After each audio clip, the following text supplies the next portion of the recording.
Hello friends, स्वागत है आपका हमारे यूट्यूब चैनल स्टडी विद भूमि में। तो फ्रेंड्स, लोक सेवा आयोग हरिद्वार के द्वारा एक नया भर्ती विज्ञापन जारी कर दिया गया है। तो अपर निजी सचिव परीक्षा 2024 के लिए 18 जुलाई 2024 को आवेदन पत्र आमंत्रित कर दिए गए हैं। तो आइए जान लेते हैं इसके कंप्लीट नोटिफिकेशन के बारे में, क्या क्या इसमें एज क्राइटेरिया और सब रहने वाला है। तो ऑनलाइन आवेदन पत्र भरने की जो इसकी तिथि, प्रकाशन की तिथि है 18 जुलाई 2024 है। ऑनलाइन आवेदन पत्र भरने की अंतिम तिथि 7 अगस्त 2024 है। परीक्षा शुल्क जमा करने की भी अंतिम तिथि 7 अगस्त 2024 रहने वाली है। और अगर ऑनलाइन पत्र में आपको कोई संशोधन करना है तो 12 अगस्त से लेकर 21 अगस्त तक आप इसमें संशोधन कर सकते हैं। तो आइए जान लेते हैं और इसके बारे में। और अगर आपको इसका कंप्लीट नोटिफिकेशन डाउनलोड करना है तो डिस्क्रिप्शन बॉक्स में लिंक दे दिया गया है, आप वहां से जाकर इसकी सारी इंफॉर्मेशन देख सकते हैं। तो आइए जान लेते हैं और इसके बारे में। तो उत्तराखंड सचिवालय लोक सेवा आयोग में समूह गौ के अंतर्गत अपर निजी सचिव के कुल रिक्त 99 पदों पर सीधी भर्ती है ये। तो इसके लिए 2 चरणों में आपकी परीक्षा होनी है। तो पहली जो आपकी परीक्षा होनी है वो माह अक्टूबर 2024 में शॉर्ट हैंड और टाइपिंग टेस्ट आपका लिया जाएगा। और उसके बाद दूसरे चरण में आपकी परीक्षा जो होगी उसके लिए अभी तो तिथि नहीं दी गई है, वो अलग से आयोग की वेबसाइट या फिर समाचार पत्रों के माध्यम से उपलब्ध करा दी जाएगी। तो आइए देख लेते हैं इसमें रिक्तियों का विवरण। तो टोटल कुल 99 पदों पर यह भर्ती विज्ञापन है। तो अपर निजी सचिव उत्तराखंड सचिवालय के अंतर्गत इसमें टोटल आपकी 96 सीटें हैं, जिसमें से अनारक्षित वर्ग की 37 सीटें, अन्य पिछड़ा वर्ग के लिए 20 सीटें हैं, अनुसूचित जनजाति की 6, अनुसूचित जाति की 28 और आर्थिक रूप से कमजोर वर्ग के लिए 5 सीटें। तो और भी कैटेगरी में आपको कैटेगरी वाइज देखना है तो यहाँ पे नोटिफिकेशन में आप पूरा इसमें चेक कर सकते हैं। और अपर निजी सचिव उत्तराखंड लोक सेवा आयोग के अंतर्गत टोटल 3 इसमें पद हैं, जिसमें से अनारक्षित के लिए 1, अन्य पिछड़ा वर्ग के लिए 1, अनुसूचित जनजाति के लिए यहाँ पे कोई पद नहीं है, अनुसूचित जाति का 1 पद है और आर्थिक रूप से कमजोर वर्ग के लिए भी यहाँ पे कोई पद नहीं है। तो टोटल 3 पदों पे ये भर्ती है उत्तराखंड लोक सेवा आयोग के अंतर्गत। और टोटल इसमें 99 पद है दोनों को मिलाकर। तो अदर डिटेल्स भी। पदनाम अपर निजी सचिव, पदनाम है अपर निजी सचिव, विभाग है उत्तराखंड सचिवालय प्रशासन विभाग है उत्तराखंड लोक सेवा आयोग। पदों की कुल संख्या है 99। तो फ्रेंड्स, बहुत अच्छी जॉब है, लेवल 8 की जॉब है। इसमें वेतनमान आपका रहने वाला है 47,600 से लेके 1,51,000। तो आइए जान लेते हैं अब क्वालिफिकेशन के बारे में कि क्या क्या उसमें क्वालिफिकेशन रहने वाली है। तो शैक्षिक अर्हता देख लेते हैं। भारत में विधि द्वारा स्थापित किसी विश्वविद्यालय से स्नातक उपाधि, तो आपका स्नातक होना जरूरी है। मुख्य परीक्षा में कंप्यूटर ज्ञान संबंधी प्रायोगिक परीक्षा पास करना अनिवार्य है। तो फ्रेंड्स, जो आपकी इसकी प्रारंभिक परीक्षा होगी उसमें आपका टाइपिंग टेस्ट होना है, इसके साथ ही शॉर्ट हैंड होनी चाहिए और इसके साथ ही आपका एक कंप्यूटर का पेपर होगा 100 मार्क्स का, तो वो क्वालिफाई होना जरूरी है। और हिंदी आशुलेखन में 80 शब्द प्रति मिनट और कंप्यूटर पर हिंदी टंकण में न्यूनतम 8000 की डिप्रेशन प्रति घंटा की स्पीड होनी चाहिए। अंग्रेजी आशुलेखन में न्यूनतम 100 शब्द प्रति मिनट और कंप्यूटर पर अंग्रेजी टंकण में 9000 की डिप्रेशन की प्रति घंटे की गति होनी चाहिए। अधिमानी अर्हता देख लेते हैं इसकी। अधिमानी अर्हता है प्रादेशिक सेना में न्यूनतम 2 वर्ष की अवधि तक आपने सेवा की हो या फिर एनसीसी का बी या सी सर्टिफिकेट प्राप्त किया हो, तो ये इसकी अधिमानी अर्हता रहने वाली है। और फ्रेंड्स, इसमें लिखा हुआ है कि अंग्रेजी आशुलेखन जो परीक्षा है वो वैकल्पिक होगी, ये जरूरी नहीं है। अगर आपकी इसमें हिंदी आशुलेखन होना बहुत जरूरी है। और अगर ये होता है कि हिंदी आशुलेखन और इंग्लिश आप आशुलेखन आप दोनों कर लेते हैं तो ये आपके लिए और अच्छा है, क्योंकि अगर ऐसा हुआ कि 2 कैंडिडेट से मार्क्स इक्वल होते हैं तो जो दोनों जिसने कर लिया उसको वरीयता दी जाती है, तो ये ज़रूरी तो नहीं है। आइए इसकी आयु सीमा जान लेते हैं। आयु सीमा इसकी रहने वाली है न्यूनतम 21 से लेके 42 वर्ष। और यहाँ पे अन्य भी आयु के बारे में दिया गया है, तो ये आप चाहें तो इसे पढ़ सकते हैं।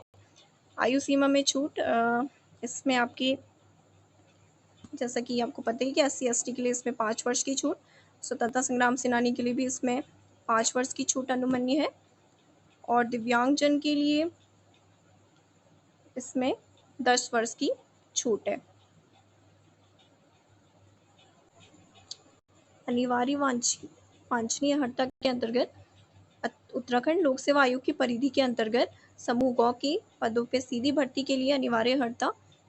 समूह ग की सीधी भर्ती के पदों पर आवेदन हेतु वही अभ्यर्थी पात्र होगा जिसने अपनी हाई स्कूल और इंटरमीडिएट की परीक्षा उत्तराखंड राज्य में स्थित किसी संस्थान से प्राप्त की हो। तो जो आपका 10th है या इंटरमीडिएट है वो उत्तराखंड के ही किसी मान्यता प्राप्त संस्थान से उत्तीर्ण करना आवश्यक है। तो आइए फ्रेंड, अब जान लेते हैं कि कैसे फॉर्म अप्लाई करना है। तो यहाँ पे दिया हुआ है ऑनलाइन आवेदन किए जाने हेतु प्रक्रिया। तो इसके लिए आपको सबसे पहले यूपीपीएससी की ऑफिशियल साइट पे जाना है जो यहाँ पे दी हुई है psc.uk.government.in। उसके बाद आपको हाउ टू अप्लाई पे क्लिक करना है। उसके बाद जो भी आपकी इंपॉर्टेंट डिटेल है वो सब फिल करके रजिस्ट्रेशन कंप्लीट करके लॉगिन पासवर्ड सबमिट पर क्लिक करना है। उसके बाद जो भी बेसिक इंफॉर्मेशन है, जो भी इसमें जानकारी मांगी गई है, वो सब आपको फिल करनी है। उसके बाद यहाँ पे कंप्लीट दे रखा है आपको कैसे कैसे फिल करना है, तो आप इसे पढ़ लीजिए। ये सारे पॉइंट्स जो दिए हुए हैं अप्लाई करने के, आप इन्हें अच्छे से पढ़ लीजिए। फ़ोटो, सिग्नेचर ये सब अपलोड करने के बाद आपको यहाँ पे देखिए दिया हुआ है जो भी सारी इंफॉर्मेशन है, आप इन्हें अच्छे से पढ़ लीजिए। उसके बाद देख लेते हैं इसमें आपकी फ़ीस क्या रहने वाली है। तो इसमें जो अनारक्षित है, अनरिजर्व के लिए इसमें 200 रुपये आपकी फ़ीस रहने वाली है। अन्य पिछड़ा वर्ग के लिए भी 200 रुपये का शुल्क रहेगा। और अनुसूचित जाति जनजाति के लिए इसमें फ्रेंड्स अनारक्षित वर्ग के लिए टोटल जो फीस है वो 222 रुपये रहने वाली है और अन्य पिछड़ा वर्ग के लिए भी 222 रहने वाली है। SC ST के कैंडिडेट के लिए यहाँ पे 102 रुपये रहने वाली है। आर्थिक रूप से कमजोर वर्ग के लिए भी 222 रुपये और शारीरिक दिव्यांग के लिए 22 रुपये है। और जो उत्तराखंड राज्य में संचालित स्वैच्छिक राजकीय गृहों में निर्वासित अनाथ बच्चे हैं उनके लिए कोई शुल्क यहाँ पर नहीं रहने वाला है। तो फ्रेंड्स आइए अब जान लेते हैं कि जो आपकी इसकी प्रथम चरण की परीक्षा रहने वाली है तो उसमें क्या क्या आपका सिलेबस रहने वाला है। तो आपकी जो प्रथम चरण की परीक्षा है उसमें आपका एक तो हिंदी टंकण, अंग्रेजी टंकण, कंप्यूटर ज्ञान परीक्षा, हिंदी आशुलेखन और अंग्रेजी आशुलेखन, ये आपकी प्रथम चरण की परीक्षा रहने वाली है। इसमें जो आपकी हिंदी टंकण है और अंग्रेजी टंकण है इसके लिए मैक्सिमम 15 मार्क्स का आपका ये रहेगा। 10-10 मिनट की इसमें समय अवधि रहेगी। और इसमें जो आपकी कंप्यूटर ज्ञान परीक्षा ये भी होनी है जो कि आपकी 100 मार्क्स की होगी। 1.5 घंटे का इसमें आपको समय दिया जाएगा। हिंदी आशुलेखन में आपको 135 अंक की परीक्षा होगी और 5 मिनट और 35 मिनट की। और अंग्रेजी आशुलेखन जो है आपका इसमें ये भी 135 मिनट की 135 नंबर की आपकी रहने वाली है। तो ये जो आपके अंग्रेजी आशुलेखन है ये अधिमानी अर्हता है, वैकल्पिक है, जरूरी नहीं है। लेकिन आपके लिए जो हिंदी आशुलेखन है वो आवश्यक है। हिंदी आशुलेखन तो आपको आना ही आना है। तो देखिए फ्रेंड्स यहाँ पे नोट दिया गया है कि हिंदी और अंग्रेजी टंकण परीक्षा में सफल अभ्यर्थी को ही कंप्यूटर ज्ञान परीक्षा में सम्मिलित किया जाएगा। इस प्रकार कंप्यूटर ज्ञान परीक्षा में सफल अभ्यर्थियों को ही हिंदी व अंग्रेजी आशुलेखन परीक्षा हेतु अर्हता घोषित किया जाएगा। अंग्रेजी आशुलेखन की परीक्षा अधिमानी अर्हता हेतु वैकल्पिक प्रकृति की होगी। तो ये ज़रूरी नहीं आपको अंग्रेजी आशुलेखन आए, लेकिन हिंदी आशुलेखन आपको आना ही चाहिए। लेकिन अगर आपको हिंदी आशुलेखन भी आता है, अंग्रेजी आशुलेखन भी आता है, तो ये आपके लिए प्लस पॉइंट है क्योंकि जब दो कैंडिडेट के मार्क्स इक्वल होते हैं तो जो दोनों क्वालिफाई करते हैं उनको वहाँ पे वरीयता दी जाती है। इसके बाद देख लेते हैं कि द्वितीय चरण की जो आपकी परीक्षा रहेगी वो किस प्रकार की रहेगी। उसमें आपका जो पहला प्रश्न पेपर रहेगा वो सामान्य अध्ययन का होगा, वस्तुनिष्ठ प्रकार की होगी, ऑप्शनल होगा आपका। और मैक्सिमम ये 100 मार्क्स का होगा। समय इसमें आपको 2 घंटे का समय दिया जाएगा। दूसरा जो होगा निबंध और आलेखन होगा जो वर्णात्मक प्रकार का होगा और ये भी मैक्सिमम 100 मार्क्स का होगा और इसके लिए आपको 3 घंटे का समय यहाँ पे दिया जाएगा। देखिए फ्रेंड्स यहाँ पे दिया गया है निबंध जो आलेखन वाला आपका प्रश्न पत्र है उसमें आपको मिनिमम 35% अंक प्राप्त करना अनिवार्य है, तभी आप इसको क्वालिफाई कर पाओगे। तो आगे इसके सिलेबस देख लेते हैं। यहाँ पे इसका सिलेबस दिया हुआ है, परीक्षा पाठ्यक्रम, प्रथम चरण हेतु पाठ्यक्रम। तो जो इसमें आपका हिंदी टंकण है वो 10 मिनट का इसमें आपको टाइम दिया जाएगा। मैक्सिमम 15 मार्क्स का ये होना है आपका। और इसमें 8000 डिप्रेशन प्रति घंटा की स्पीड होना आवश्यक है। तो देखिए यहाँ पे दे रखा है कि क्या क्या आपकी स्पीड रहनी चाहिए। तो 15 मार्क्स का है, जिसमें अलग अलग, अगर आपकी 8000 से 8999 की डिप्रेशन रहती है तो 10 अंक आपको मिलेंगे, और अगर 15000 से मैक्सिमम आपकी यहाँ पे रह रही है तो आपको पूरे यहाँ पे 15 अंक दिए जाएंगे। इसी प्रकार जो अंग्रेजी टंकण का क्राइटेरिया है वो भी आपको यहाँ पे दिया गया है। तो अंग्रेजी टंकण में आपको 9000 की डिप्रेशन प्रति घंटा की स्पीड होना आवश्यक है। इसके साथ ही जो भी इसकी अदर कितने में कितने मार्क्स दिए जाएंगे यहाँ पे दिया हुआ है, तो ये आप देख लीजिए।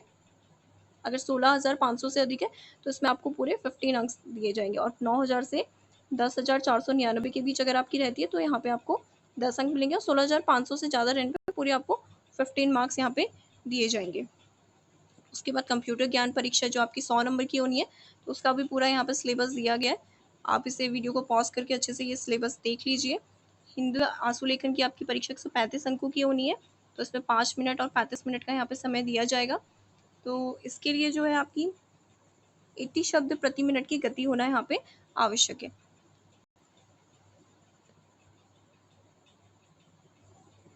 अंग्रेजी आशुलेखन में, तो अंग्रेजी आशुलेखन में 100 शब्द प्रति मिनट की गति होना यहाँ पे आवश्यक है, और उसके बारे में जो भी डिटेल दी गई है आप इसे पढ़ लीजिए।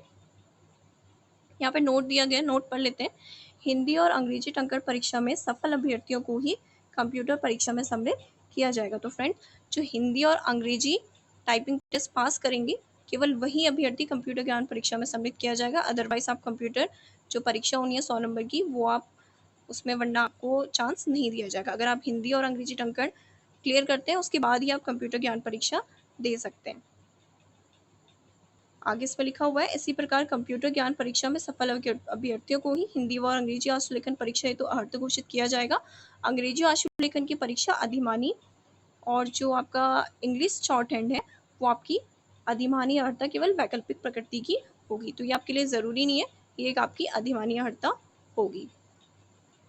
इसी तरह से सेकेंड स्टेज के लिए भी यहाँ पे आपका सिलेबस दिया गया है।